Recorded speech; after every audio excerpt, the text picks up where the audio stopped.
Want to welcome you to Inside Benedict Football with Coach Ron Dickerson Jr. Always great to see you, sir. How you doing? My man. All right, heartbreaker, against the Lane College Dragons, but sometimes we go through that. True. And it's always a learning curve when you play teams. You find out something about your team and their strengths and their weaknesses, and you prepare for that next one.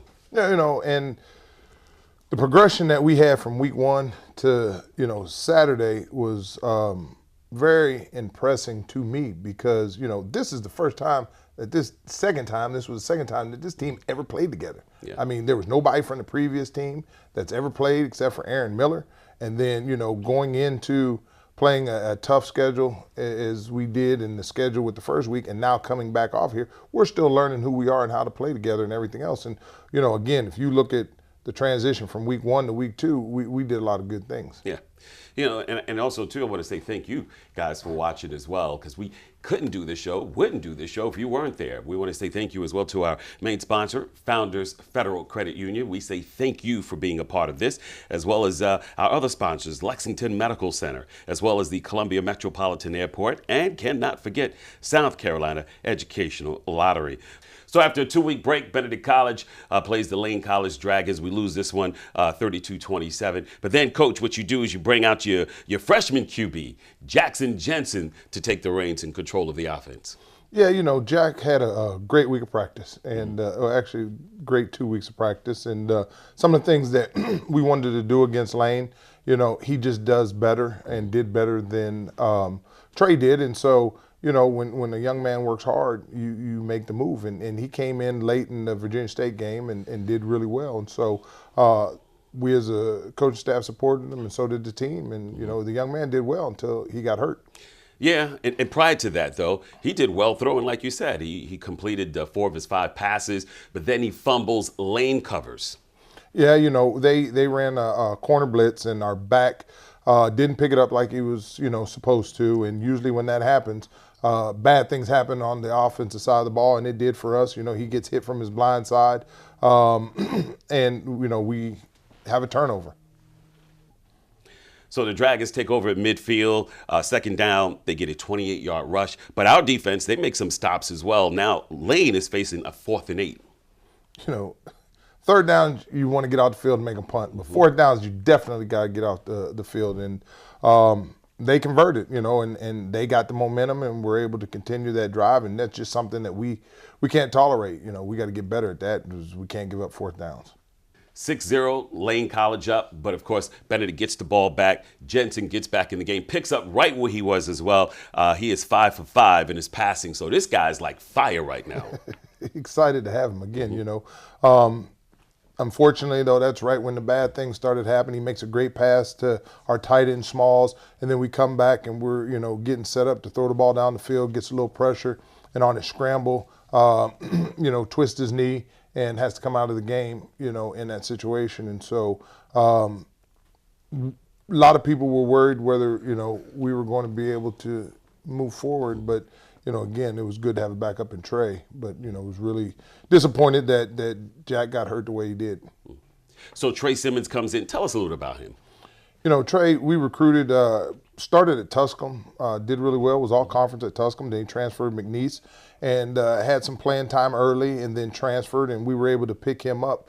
And, Trey is a very athletic quarterback, he showed in the game, and so very different from Jack, and that's, the difference in the situation, but a good leader on and off the field and somebody that, is going to have to lead this team until we find out Jack's situation.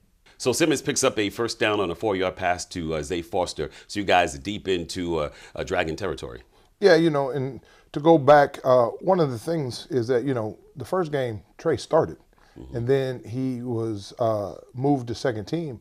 And so, I told Trey, when you have that opportunity, you got to make the best of it. And, a lot of young men, they fold. And Trey has a great opportunity coming up. And next thing you know, he reads the coverage, the ball's in the air, and he's throwing to our freshman receiver, Troy Hillman, who, is wide open and scores a touchdown. And so, that's how football goes. The ball will bounce against you and the ball bounce towards you.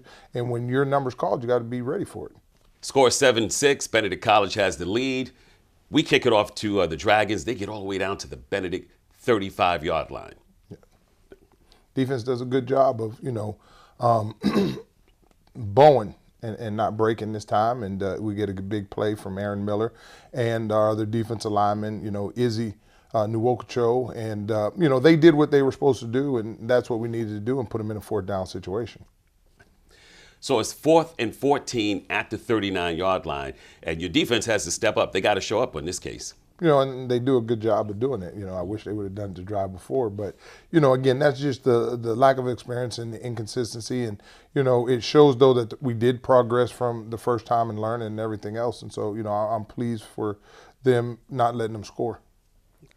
So Benedict College has a couple of 3-and-outs, and Lane gets the ball back, and you guys putt it, and Anthony Evelyn gets this ball, 82-yard run. Yeah, I just got to stand there and watch. That's all I got to do. But it goes back to, we had the same thing happen in practice, and, we told Lucas, our punter, if you punt that ball down the middle of the field and don't cough and kick him, you're putting us in a bad situation. And he got out there and he punted the ball down the middle of the field, and, because of how we were doing our coverage and with the cough and kick, they took advantage of it and put us in a really bad situation. And it goes from us pinning them in down there to they got it up and score. And so there's football, and the momentum swing changes again. Lane goes for the 2-point conversion, doesn't make it, 12-7. Lane's still up, but that lead is short-lived. We just say keep fighting, and that's our thing. And they gave an opportunity. They went to man coverage, and that's the thing, as I mentioned earlier about Trey. Trey can run now, and the next thing you know, they give us the coverage we want. They give us the defensive front, and there goes Trey down the sidelines. I think it was 73 yards or something like that, that he had a touchdown. And again, the momentum switch is back in our favor. The Dragons fumble at midfield. That sets up for Murray Terry. He recovers this ball. A couple of plays later, you got the connection again between Simmons and Hillman. That's a big one for this team. It is, because a big momentum switch. Defense gets stopped. They turn the ball over. We're able to go back and make the connection, between Trey and, Troy is a true freshman, so he's having the game of his life right now. And so, it was just good. He ran a good route, and Trey put it on him, and the next thing you know, the Tigers score.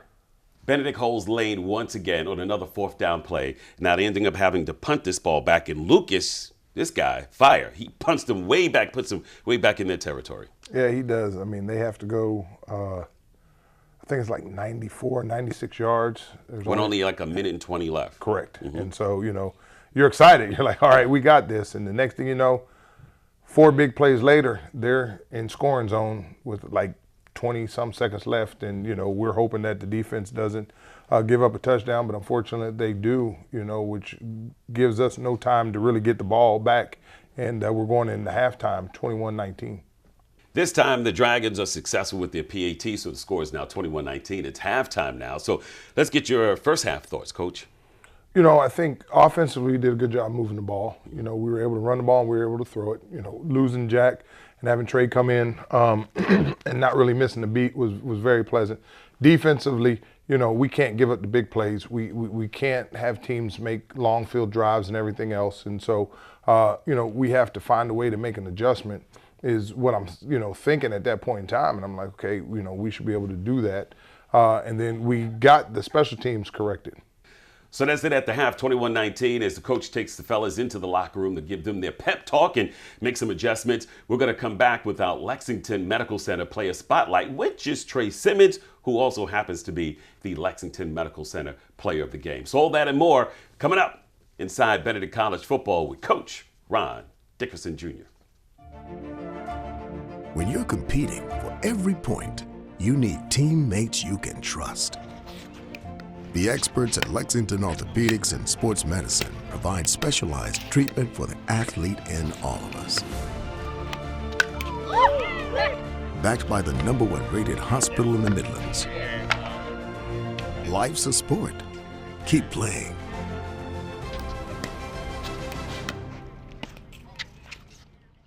Every lottery ticket purchase keeps education in our state moving forward. Like in 2005, when lottery proceeds helped purchase new school buses that kept South Carolina students on the road to success. Because arriving safely to school every day is the first important step on their journeys to the careers and lives they've always dreamed of. When you play the lottery, you're helping fund the futures of students all over our state, which is why education is our middle name. Welcome back to Inside Benedict College Football with Coach Ron Dickerson Jr. You go into the half, you guys are up. How are you feeling about their play so far? Again, feeling really good because you see the progression that we've come from the first week to there. We just got to make some corrections. And, that was the big thing. I said, you don't have to do anybody else's job. Just do your job. And, us coaches got to put you in the right situation to do your job. And so going into the locker room, being up, we were excited. Coming out, getting ready for the second half, we had a lot of energy and we were excited because, we knew that if we handled things, we would be successful. There it is. Just like you said, everybody does their job, takes care of business. We could take this thing. Yes. Here it is, coming out. Lane had deferred in the first half, so they get the kickoff. They get the ball back in this second half, starting things off, and they go quickly already 75 yards downfield. Again, do your job. Again, we give up 3 big plays on this drive right here, and they come out, and we put ourselves in a bad situation, and the next thing you know, they score, and then now they're up 25-21.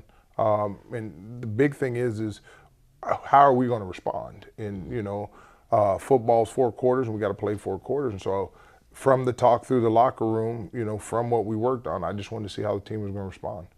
So late in the third quarter, Dragons are looking at a 3rd and 13. Ty Patterson, big play, sacks the QB for a 13-yard loss. I mean, momentum changers, that's what you want. And as we mentioned earlier, is you want to win 3rd down so you don't have to be in a 4th down situation for them to take advantage. So it was a great play by Ty, good defensive call. So the Dragons do recover, but they do have to punt to Benedict.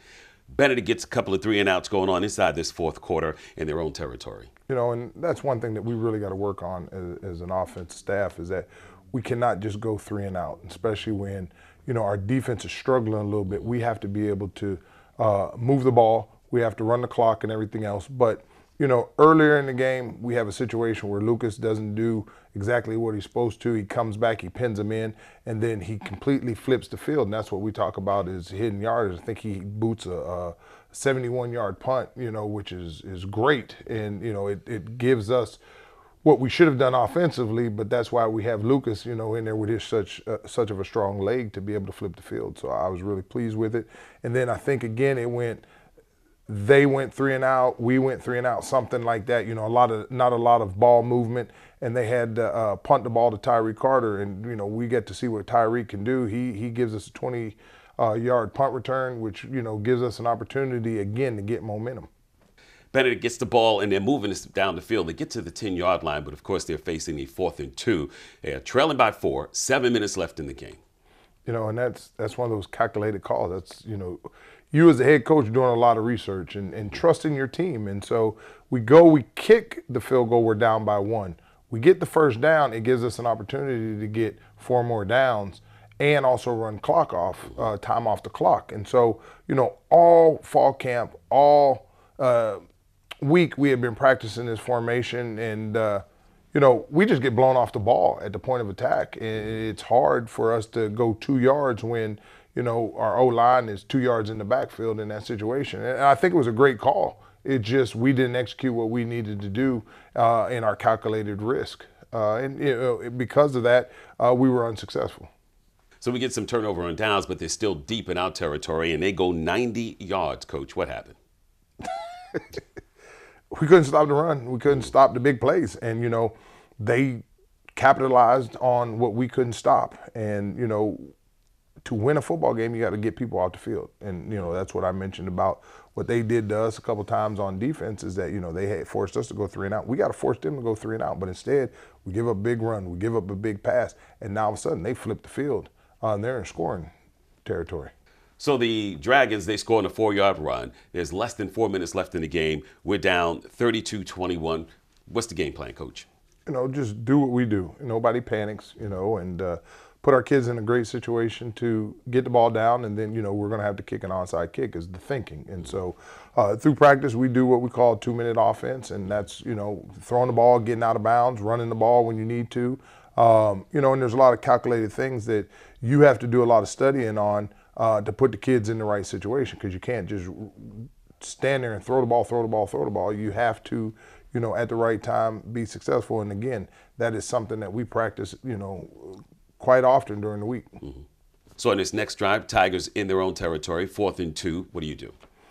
We just got to let the kids see that we believe in them, and the game's on the line. So we make a call, we get the first down, and then we have to go back into 2-minute mode, and we throw a couple balls to our sidelines to Zay Foster, who makes some great catches, and Trey,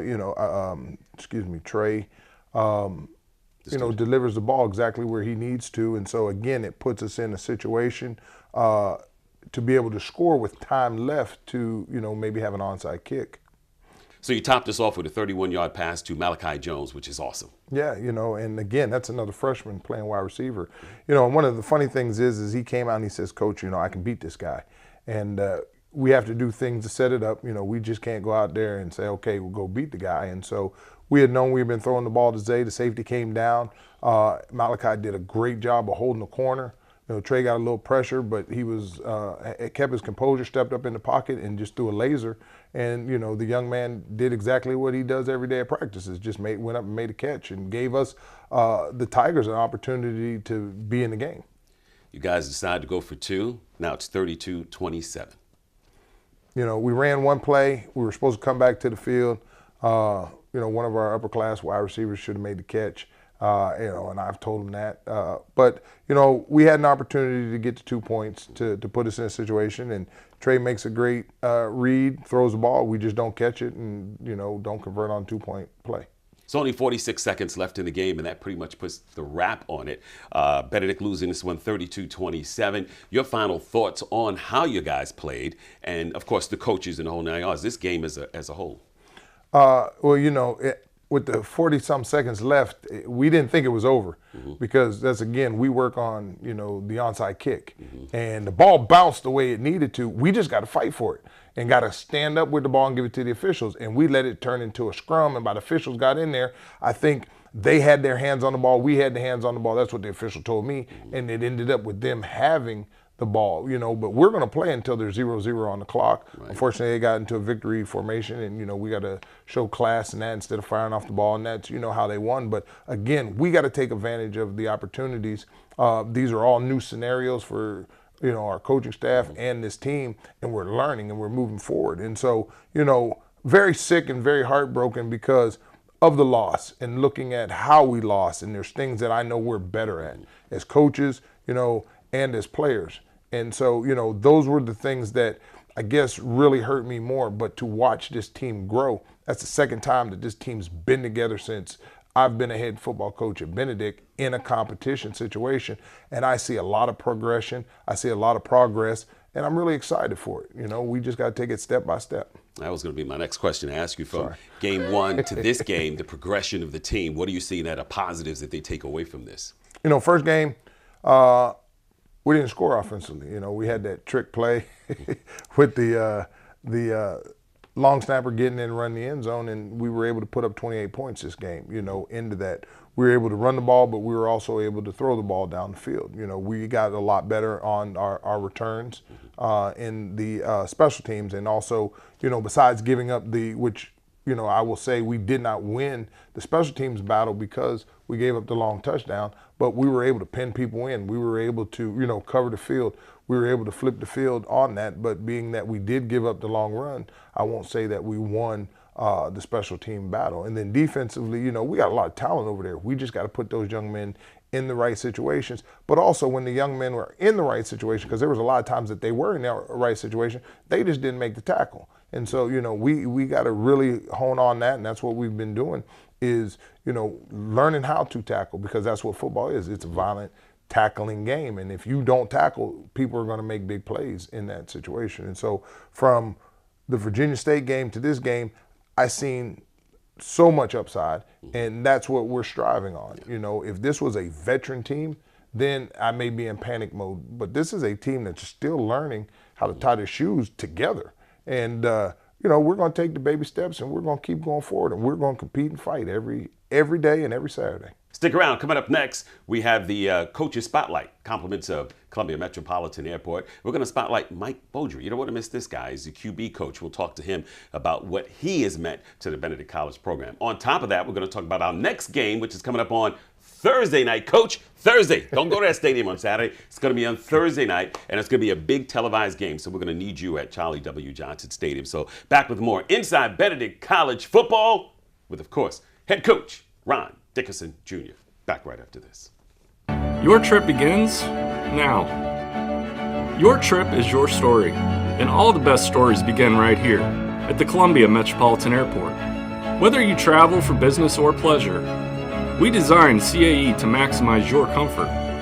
Maybe your trip is one of discovery, reunion, or time to close the deal. Wherever your trip ends, it all begins right here, the Columbia Metropolitan Airport. Fly with ease. Life moves fast, and while you're raising future MVPs, it's good to know you've got a teammate with Founders, a partner you can trust to always have your back, with products and services that give you the freedom to focus on the more important things. While you're sharing those moments, remember, we're here for one single reason, to help grow your financial success. So when the game is done, you can relax, because at Founders, our most valuable player is you. Welcome back to Inside Benedict College Football with Coach Ron Dickerson Jr., brought to you by Founders Federal Credit Union. Right now, it is time for the Columbia Metropolitan Airport Coaches Spotlight, and we got Beaudry, Coach Mike Beaudry. Thank you so much for being with us. Appreciate you. That sounds like, is that like a New Orleans name? My last name is French-Canadian. French-Canadian. Yes, sir. Close. That's it. French-Canadian. But you're from Florida. I was born in Canada, actually. So I was born in Canada. I moved to Florida when I was about 10 years old. Play hockey? I did when I was young. Those your teeth? Oh yeah, they ain't fake. You No, play no. We had the full face guard. Don't worry.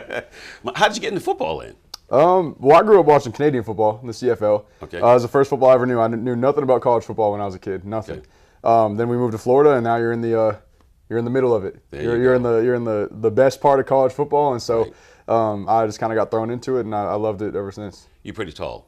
I am. So you're a wide receiver? Me? No, sir. I played quarterback in college. Got to the CFL, played quarterback for a year, then switched to tight end. Oh, well, you got to be tall as a QB as well. Oh, yeah. You got to be able to see the field. Yes, sir. And be able to read the defenses. Mm-hmm. And you learned all that stuff. Oh, yeah, had to. And then you wanted to teach it.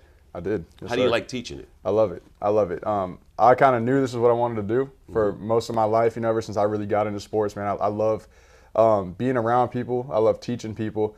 And, I'd always heard you get the same satisfaction when you're on the coaching side, or you can't play forever. Right. And so when that time was up for me to not play anymore, I kind of already knew that coaching was the path I wanted to take. And now it's just coaching recently the past couple of years have really confirmed it for me. Mm-hmm. And I do get that same satisfaction. I love it. I feel like I'm competitive. It's kind of get those same juices flowing as you do as a player. So I love it. So as a coach of and also a former QB, which of course, once you're a quarterback, you're always a quarterback. Who's the best quarterback of all time, NFL? Of all time, geez, that's tough. I mean, Tom Brady was always the man for me. I knew he was going to say that in the interview.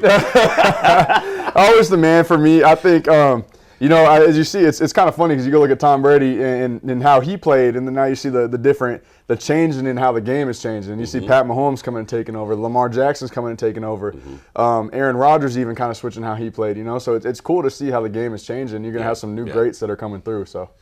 With our quarterbacks here at Benedict and so forth, what do you see in these young, talented individuals?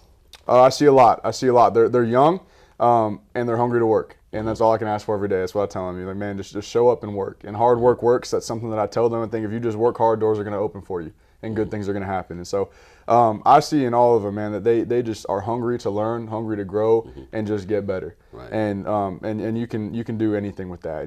Everyone in my room except Trey's got 4 years left, and Trey's got 2.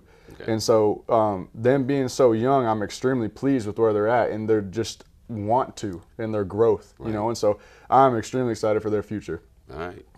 Coach Mike Beaudry, thank you so much for joining us. Yes, we sir. appreciate it. We'll see you out there under the lights on Thursday night. No doubt. ESPNU taking on Edward Waters as we look forward to that one. Yes, sir. Go Tigers. Appreciate you. Go Tigers. Life moves fast, and while you're raising future MVPs, it's good to know you've got a teammate with Founders, a partner you can trust to always have your back. with products and services that give you the freedom to focus on the more important things.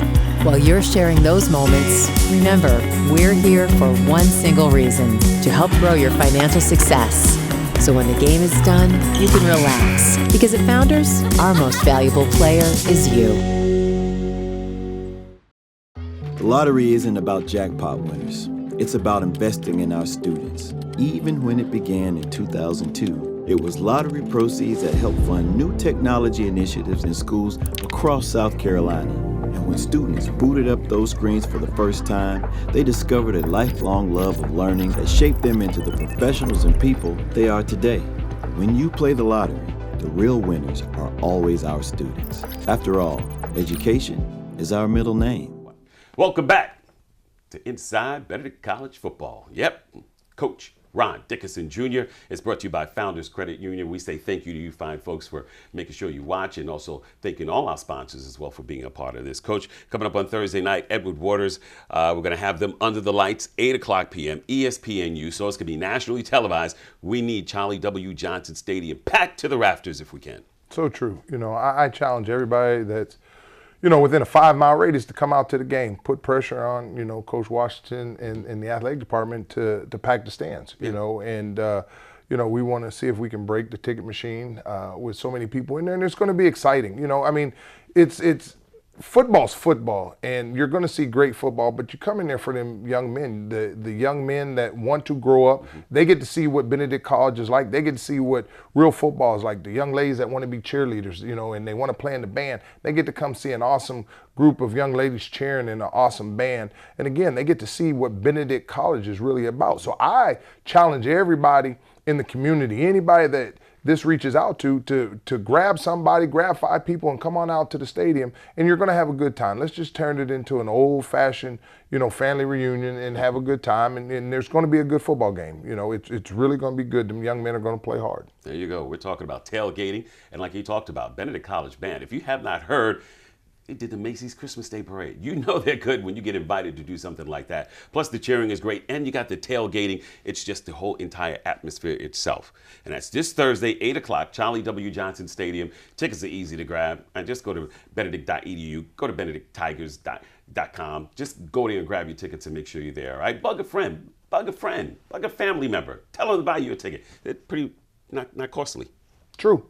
That's true. And I told Coach Washington, and I'll go back again this, and I'll probably get in trouble, but if a young man or a young woman is in middle school and they have an A, please tell them to bring their report card, because it's about academics. Bring their report card, and we'll find a way to get them in for free. At the game, because again, it's about education. It's about helping them down the line. And if they're working really hard in the classroom, they should be rewarded. And so, going into this game, I had mentioned that to Coach Washington that, if they can come up with their report card and have an A, then, we'll find a way to get them in. Now, the parents may have to pay, but again, it's not going to be an astronomical situation, but it also shows them that, hey, I'm going to keep working hard in my academics, because good things happen. Great grades always bring something good, no matter what. So, Coach, that's good. He says, great grades, bring them. We'll get you in their games for free. But, of course, get a hold of them, too, so that you can grab those tickets. Edward Waters, you guys are preparing for them. You're prepping for them. What do you know about them? A great team. We're breaking them down. They just played Alcorn really tough. They just got probably back. So, that's in our favor that we get to stay at home, especially with a late night game. But, their quarterback is very talented. He's very athletic. They have some really talented wide receivers. They got a big, huge offensive line. And so in that, our defense is really going to have to make the corrections. The good and the bad is that it's a short week. So we played Saturday, and now it's already Monday, and then the game's here on Thursday, and so we have to make the corrections. We have to make quick. We got to keep things simple. But they're going to be very talented on offense. One of their wide receivers is a return man. He's very special. So we really got to work again on the special teams and everything else. They have a very good special teams, and then their defense is one that's going to pressure us a lot. And this is from film study. They're going to blitz as many times as they can. They're going to play man coverage over the top. They got a lot of speed in their defense. And so, again, it's going to be a challenge, but it's not something that we haven't seen. And so we just got to capitalize on their mistakes and do the little things that we need to do to be successful.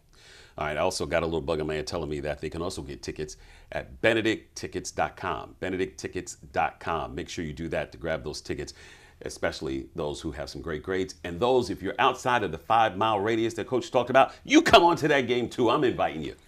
Just saying. I agree. We want everybody. Yes. Everybody who's watching this, everybody who knows about Benedict, tell a friend, and let's be here for this big televised game on Thursday night. ESPNU. It's a big one under the lights on Thursday. Coach, we're going to do this thing. We're going to keep on doing this thing. And we're going to keep pushing these guys. And I'm going to keep pushing you. And we're going to push each other for excellence. That's so true. That's what we do. Thank you, Coach. Thank you very much. Appreciate you, too. Glad. Inside Benedict College Football, this is what we do with Coach Ron Dickerson Jr., brought to you by Founders Federal Credit Union. See you next week.